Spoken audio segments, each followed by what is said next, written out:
Then I went to technical services, where I was in charge of finding documents that you don't find in libraries, like where you put explosives on a bridge. Where's the best place to put an explosive on a bridge, and what kind of explosive do you have to get that goes underwater without it, destroying its effectiveness.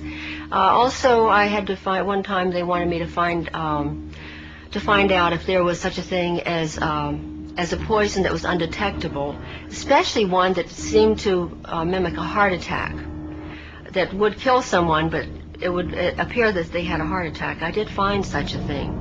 Does this pistol fire the dart? Yes, it does, Mr. Chairman, and a special one was developed which potentially would be able to enter the target without perception.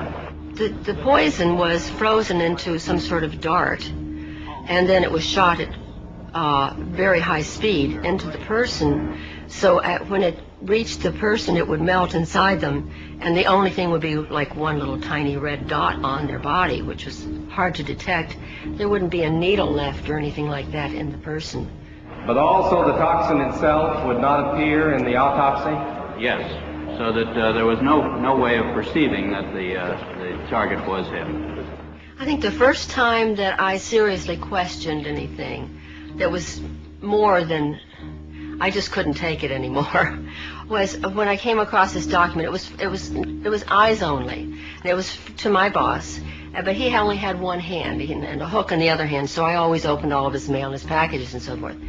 And this one, he wasn't in the office. I opened it and I read it. It said eyes only. I wanted to read it because I wasn't supposed to, probably.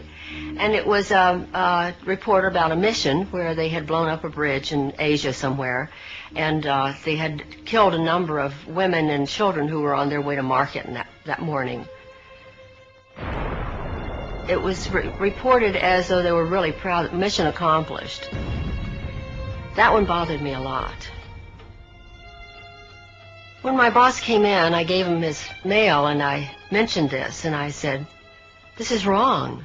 These women hadn't done anything. These children didn't deserve to die.